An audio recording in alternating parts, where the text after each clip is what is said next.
from the ones that are focused on services and the ones that are focused on products, cutting across different industries. And I think I have some level of expertise to share some light on how to think about branding. So if you give me a few minutes of your time, I'm sure it will not be a waste. Okay, for us to start this conversation, right? Putting together a small exercise here.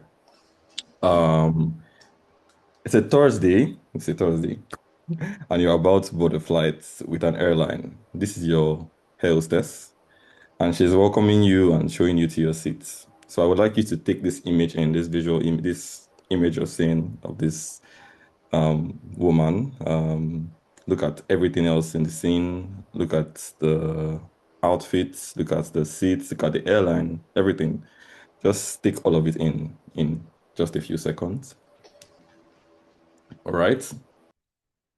Um, let's move forward.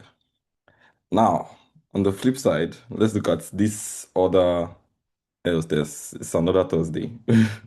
You're about to board a flight with an airline, and now this is your hostess. Um, I'm going to do a bit of back and forth between both slides, so you can see the differences. Play a little game of spot the differences. All right. So when we discuss branding, right? When we talk about a brand, largely we're talking about perception, we're talking about feeling, and yesterday mentioned a bit about these things, and how they can influence even how people feel about your business. So in just looking at these images, these are like AI generated images. They're not even real brands. When you're looking at these images, automatically perceptions have been formed, thoughts have been formed around it, especially when I'm drawing a contrast to a different image where we're now going between the both images. You're starting to see that this one looks like, colorful, looks accessible. She has a very lovely smile, very warm, inviting smile.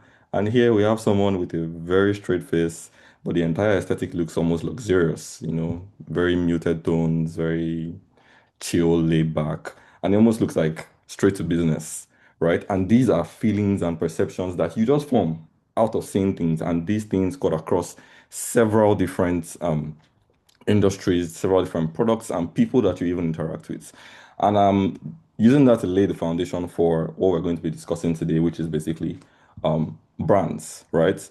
Um, Many founders tend to believe that they own the brand. In fact, there is the subject of a brand is one of the most misinterpreted terms out there, right? But in reality, the brand, the perception of a business actually belongs to the markets. It belongs to the people, the audience, the people that are going to be interacting with that brand, that are creating opinions about the brand. And, over time in Nigeria here, and also just with businesses that I've interacted with outside of Nigeria, you would see that many people think that a brand is the logo, a brand is the colors, a brand is, say, oh, this is my brand, and you are showing them your products. But really, the brand is not that. The brand is the perception. The brand is how that product makes that person feel. The brand is how you make a person feel. The brand is the impression people form when they hear your name, they see your product. It is that perception. That is what the brand is, right? So your brand is what people believe about you even before they even fully experience you. So the brand is formed from that first interaction up until the point where they fully experience you. But even when they don't fully experience you, whatever opinions they form starts to create a brand in their mind. And I like to term this brand equity. So brand equity is basically how much of that perception has been formed to create a general opinion about you, built over time. And basically, everybody has a brand. Even if you ignore it, everybody has a brand. So you could say today, oh, I'm not concerned about branding, I'm not concerned about all these different things, and I'm not going to do anything about it. But ultimately, you not doing anything about it is you choosing to ignore your brand and basically leaving it to chance. And that takes us to the next term I would like to, like foundation I would like to lay for this conversation, which is brand in. Branding is another very abused term where I've had the privilege or the opportunity over the years to also work with production of prints when I've taken a project from doing the brand visuals and all those things to now execution to production to producing merchandise. And you'll see a lot of people say, "Oh, I want to do branding. What do you want to do brand? What do you might want to do branding? I want to make labels. I want to print labels. Oh, I want to you know, create a space. I want to make a paper bag, a packaging bag, and they say they are doing branding. Well, if we draw context from what we already described the brand as, branding in the way that is supposed to be, defined is the process of influencing or shaping how people perceive your business. So if you're just creating a bag, or you're just creating labels, or you're just creating a working space, or you're just creating a product that you want to put to market, and you are not intentional about influencing how people shape or perceive your business, you're not necessarily doing branding. You're just making a decision for your business that's is influencing your business, but just not how you think it is, right? Branding does not leave to chance preference on what your business looks like in terms of your logo, your typography, your colors, your imagery, your packaging. It does not leave that to chance. It does not leave to chance what your business sounds like, whether it's your voice, messaging, language, your brand tone. It does not leave to chance what your experience, the experience of what your customers feel like. Something very interesting that I picked up over time for those familiar with the brand Hans and Renee. Every time you visit Hans and Renee, they're a bakery brand, so to say, but more popular for their gelato. Something they always say is see you tomorrow. So when you're done patronizing, they always tell you see you tomorrow. And that is the power of branding because it's influencing something. They are intentional about trying to influence something in you. And that is when you say you're doing branding. Right. Now, on your screen here, you have two products. Two products that are the same thing. They are both sparkling water. Sparkling water. Take a second to just take that in. Right? On the left here, we have something called liquid death. Liquid death. And then on the right, we have Saratoga. Both the same products, but different approaches to branding, right? And I remember when I saw this product, Liquid Death, I thought very interesting. It shows you that the decision is informed. It shows you that the decision is targeted at a particular audience. It shows you that there's a story behind this business, and that when those people see this, they align, they connect with it. When somebody else sees Saratoga, there's a particular audience that aligns and connects with Saratoga. Same products, different branding applied to the products, right? With the understanding of who your business or product serves and how you want them to feel when they experience you, branding is the intentional creation of various touch points of your business to create a certain perception. Liquid Deaths, when they gave, when I looked into the case study, they were particular about making water exciting. There are a certain group of people that feel like the things that look almost gothic are cool, like with the black, the skulls, the all those different things, and they want them to still feel cool even when they're drinking water. Now, for that market, Saratoga could never compete. Because when a target audience with that kind of mindset goes to the shelf to pick up water, they would not bat an eye. They would just go for liquid death straight away. And for Saratoga, they are more for the luxury look. They are more for the premium look. And obviously, the audience for liquid death would never go for Saratoga. So for a founder building with the vision further than just your immediate environment, this understanding becomes even more important. So let's look at who the borderless founder is, at least with the best of my understanding. A borderless founder is someone building a business that is not limited by their immediate environment, personal network, culture, or even your country. You are seeing far beyond what's just in front of you. You have an understanding that the audience you are serving right now might not be your only audience. You might be going beyond what you are familiar with. For example, a fashion brand that is maybe operating in Lagos, Nigeria, and then after a while you're like, I want to start serving the market in that targeting diaspora. I want to start serving people that are interested in fashion from Lagos, fashion from Nigeria. Start looking at markets in London, start looking at markets in Toronto. Or a food brand that, has now said, this is an environment we are familiar with. I remember seeing the interview with Chicken Republic, and they said they were already considering going into markets like the UK, considering tapping into other markets, into other cultures. That's when we're looking at the borderless founder, someone that is not bound by borders. Because being borderless is not only about selling internationally, it is about thinking beyond what is familiar to you. And this is where many founders really make mistakes. And these mistakes are even made with context to environments that people are familiar with, that they are familiar with. But it becomes even much more costly when you do it borderless. And the first mistake that founders typically make is having a founder bias. Now, because you are the founder does not mean that every decision, brand decision that you make has to be based on your preference. You have the knowledge to, or the your approach to business is to solve a person's problem. Great, awesome. We have the person, we have the problem, you have your solution. But you're in transferring the solution to the customer, many founders tend to make decisions based on what they think, what they think works. I've come across several different clients that talk about, oh, I really love yellow. And then yellow becomes the brand color. I think black is a very cool color, and then black becomes the brand color. That's a very big mistake that many founders make.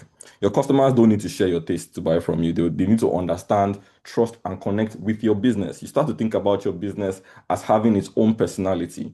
And for many people to make friends, when you have friends within your circle, you usually would have friends that align with your values, have friends that, balance out your personality, people that you can laugh with, you can do business with, you can, you know, that are within your circle and you're comfortable with. And for that comfort to happen, many things need to align. But for a founder creating a business, you start to make certain decisions based on who you are instead of who your business is supposed to look like. And that is really when branding is done right. Your business becomes a person and you start to tailor that business's personality to become more like the person that the audience that the business is reaching out to can connect with. Another mistake is a cultural bias, making decisions solely based on whether it has worked with an established environment or country. Now, because it has worked in Calabar, and then you bring the business to Lagos, you just want to run the same process, you want to do the same things. It doesn't work that way. If you've been in the UK markets and then you're coming to the Nigerian market and you're coming to Lagos, and there's a class of people that you've been targeting in the UK markets, you need to take the extra effort to do research and understand who the market is and how your product can best communicate with them, best connect with them. What layers are there between both entities, the market and the brand that can connect and play to your advantage. The last one here, sorry, this is a typography, a typo. Growth bias is supposed to be scaling disconnects. Scaling disconnect. Have you ever seen a business grow and then it now seems like the business does not look like how it started? Like the customer base cannot really connect with the business anymore. Has this ever happened to you before? Where a business grows and then suddenly you feel like they no longer understand their customers. I was on a run with a friend recently and then we got into a conversation. I'd seen this brand, this restaurant, and it was a local restaurant, so to say, kind of what you would call almost Buka. I would say almost Buka because it was like a level above the Buka experience for those in Nigeria. Local meals, let's just call it local meals for um, our international audience outside of Nigeria. And then I found out they had created a new space on that run. And the space was far off from what their previous space looked like. And I just randomly told my friend, I said, this seems like such a big branding mistake. Except, it was conscious to start to attract a different, markets. But it did not look like the market that got the business to the point that it got to. The business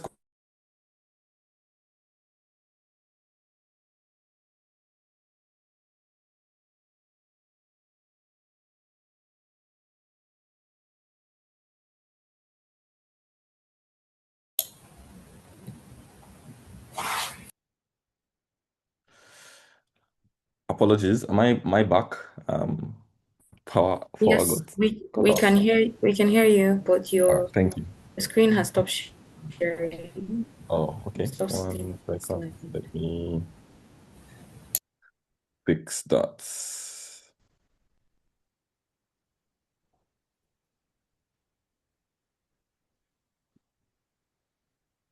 Okay. Um,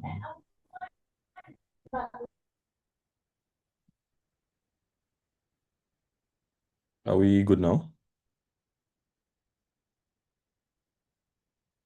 Are we good now? no. Yes. All right. Um, I So can I was see talking. the slide. Okay. Okay, thank you. I was talking about the restaurants that made the business decision to start to look at a different markets. I told my friend, I said, if the average spending order at this restaurant used to be 10,000 naira, where they were, that local space, that place that looked accessible for the low income earner. And then they moved that same pricing model to the new space. Automatically, the low income earner might walk by that place and feel like they're not selling what he can afford or what she can afford, right? And you see how branding even cuts into what your space looks like, the kind of business decisions that you make. Okay. On the next slide, let's talk about, you know, some the right approach to this, the foundation really. The first question to answer is who the audience is. We need to understand who we are looking to connect with. We are looking to connect this business with. We are looking to connect the brand to. We are looking to the audience we are looking to create the brand that we want, right? And not just their age or their location, but even like their behavior, their priorities, their fears, what they aspire to become. Great brands are founded on these things. On the session last year, I spoke about Red Bull, right? And how, their brand is formed on a people that want to dare crazy things, that want to try and do things that are very ambitious. And you can only achieve that kind of thing or create that kind of brand when you understand who you're trying to serve. You have them defined. What does the industry look and sound like?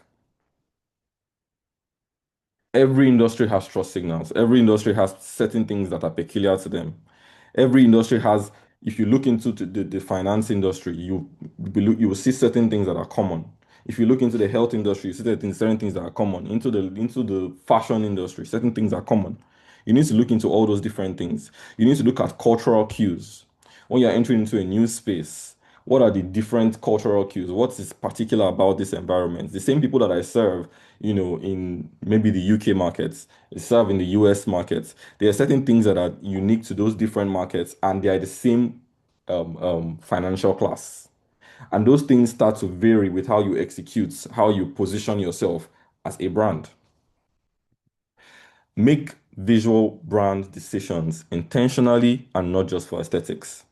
The example I gave with the restaurants, you know, it's important that when you are building your business, when you are scaling your business, you are not making any of all those decisions just because you think it looks good. Oh, we're running the business, and we're only in these spots because that was what we could afford. And now we are growing the business, so we're going to be doing something bigger.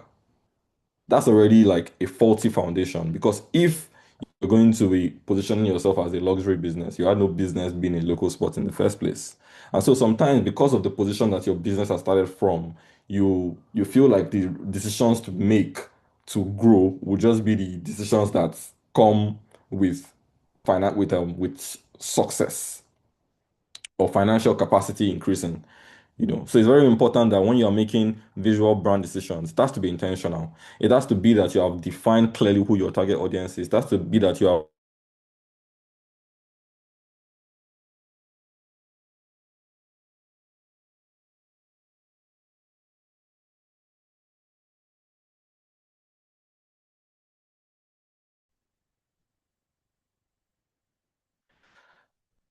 Can I be heard? Yes, I can hear you now, but you cut off for a little bit.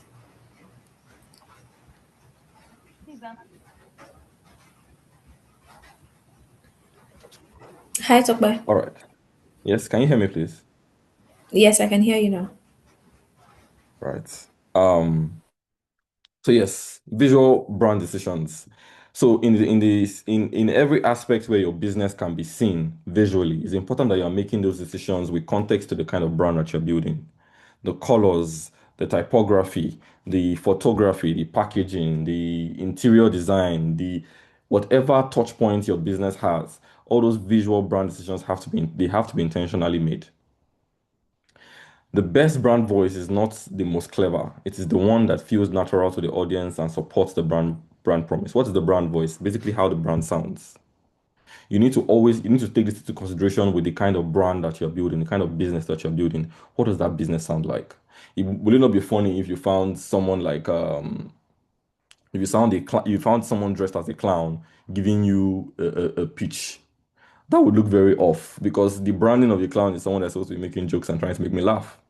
And so that's how the brand voice ties with the business. It's important that when your business is sounding, when your business is communicating to the audience, it sounds like your business is trying to communicate to is trying to talk to a young audience, for example. It's important that it sounds like what the kind of business a young audience would connect with. You need to take all these things into account. Is it a brand that goes straight to the point, or is conversational? Is it formal or is it casual? Is it a warm, inviting language, a warm, inviting voice, or is it authoritative? Is it technical or is it easy to understand? Is it aspirational or is it relatable? For example, a fintech app can say, initiate your transaction through the appropriate channel, or they could say, send money in a few taps.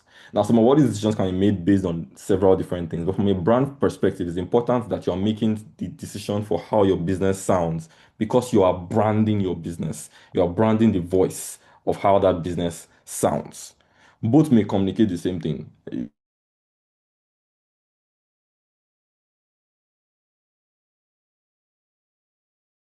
You-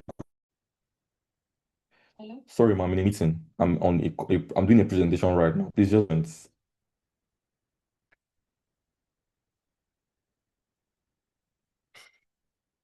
Can someone confirm that they can hear me? Yes, Yes. I can. Thank you. So we're closing up shortly. Yeah, so basically, let's talk about some practical steps. The practical test for every brand decision. Before approving a design, campaign, product, message, or a brand, first thing you need to ask is who is this for? When you are building your brand identity, when you are launching out a marketing campaign, who is this for? What should they feel when they see it? What emotion am I trying to connect the business with and them? What is that feeling that I'm trying to tap into? What should they understand immediately? Does this build trust in our industry? Is this based on customer insight or founder preference or marketing team preference? Because sometimes it's not just the founder, it's also like the people that you've put in charge of that. They're just making decisions based on preference.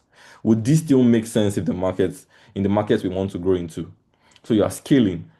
Would those decisions that you're trying to make, would they still make sense to the audience you're trying to talk to? Let's talk about the practical brand identity starter kits, right? We've spoken a lot about many of what we've spoken about is the foundation for what this should look like. Because many founders just straight up go into, I want to design a logo.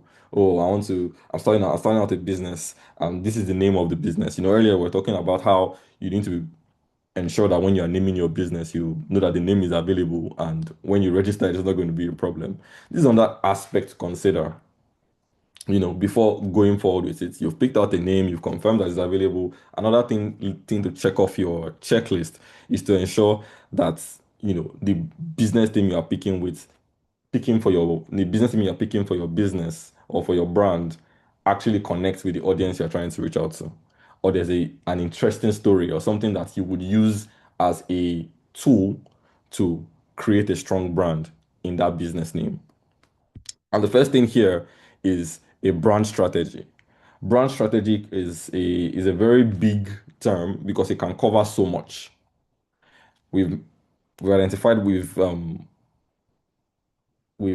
established what a brand is. A brand is the perception, the feeling that somebody has when they come in contact with your business or your product or with you. Now, brand strategy is saying before I go ahead and start creating emotions or perceptions or feelings, how do I strategize what that feeling is going to look like? Who am I supposed to connect with?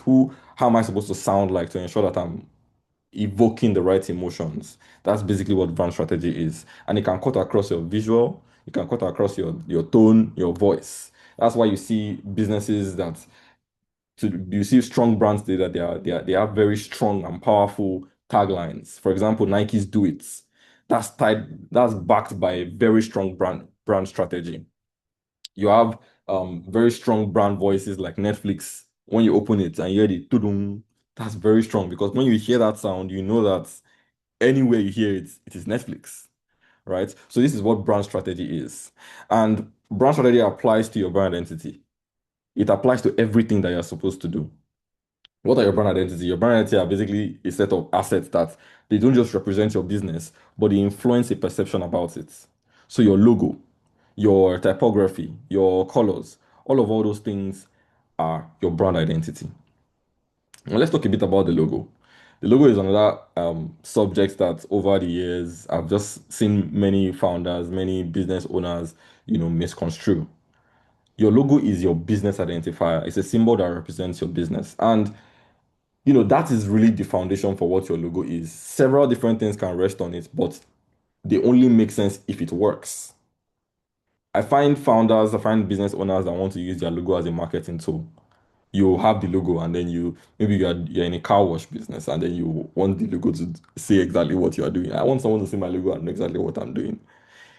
Except that layers are on that rests on several other things that should make sense. Using building that logo or design that logo, it should not be forced.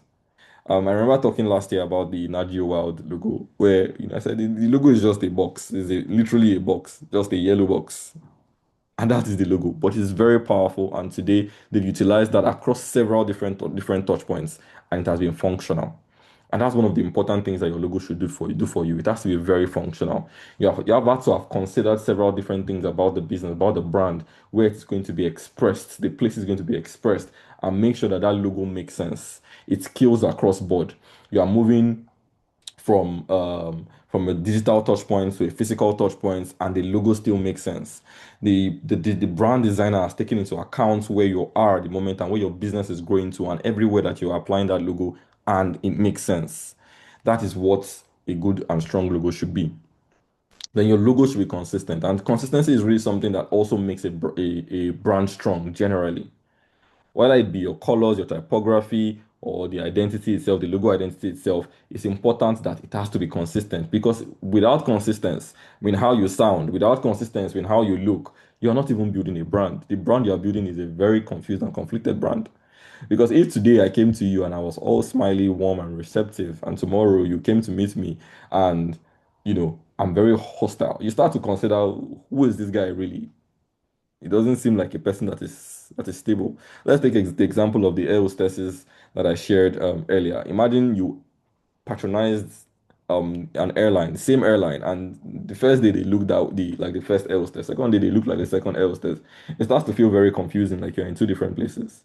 And that's why consistency really matters. It's a strong part of building a solid brand over the years. Let's talk about typography. Typography is another important aspect of building a strong brand identity. Typography can mean several different things. Last year, I spoke about seeing a text says, "I will find you." I will find you in a very bloody looking font will tell you that somebody is out to kill you. I will find you with love emojis and a very warm, curvy, friendly font will tell you that somebody is in love with you. Same message, but because of the different fonts, the different kinds of typography applied to it, they communicate several different things and they evoke different feelings. And so you see that even in choosing your typography, in choosing the font that represents your brand, um, if you're not intentional about it, you can communicate the wrong feeling. Different fonts carry different types of meaning. Some feel modern, some feel formal, some feel casual, some feel give a feeling of fun. And none of all these things should be intentionally curated for you to have a strong brand. Your brand colors. In picking your brand colors, it's also important to ensure that you have done the research. You know that the audience that you are speaking to align with these colors. For example, look at liquid death, the can, the sparkling water drink we saw earlier. Look at the colors on that can. It connects with a particular set of people. And because of the colors, they align with the industry. That okay, this is the place, this is the brand I connect with. This is the product I want to be buying. And this is the same for several kinds of businesses. Whether you're a fashion brand, you're in the fintech, you are building a business that just solves digital solutions, it's still important how you feel, how those the emotions that those colors that you apply to your brand, how they make the audience feel. And then another one is illustrations, photography, videography, motion. And I put all these here because there are several different, extensions that levels that your brand can grow into, depending on what industry you're in. Some businesses have no business with illustrations. Some have no business with videography. Some have no business with motion. But depending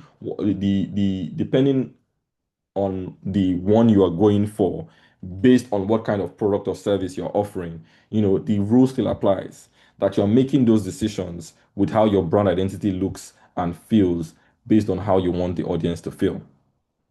And then, the brand tone as well, like we spoke earlier, basically how your business sounds. This is also cutting into your social media. Some founders don't pay attention to this. You're starting out a business, you're not even paying attention to how your business sound online. Your product labeling. We were in a restaurant at some point um, earlier in the month, right? And then I caught something in the restaurant menu, something very cheeky, one very cheeky language where, it starts to tell me that the brand has some humor because with reading through the menu, I'm seeing some things that just cause me to like smile and show someone that, okay, wow, look at this. Sounds, gives a feeling about that brand. So across your product labeling, your social media, your captions, your websites, how those copies, how those things are written also affect how people feel about your brand, right? And to close it off, I'm just going to say that the borderless founder understands that a brand must be built from empathy, research, and clarity. So whatever extent you are building your brand assets from, your identity from, whether it be the voice, the sound, the visuals with the logo, the colors, typography, everything should be built from empathy, research, and clarity on who you are trying to create that brand for. Thank you.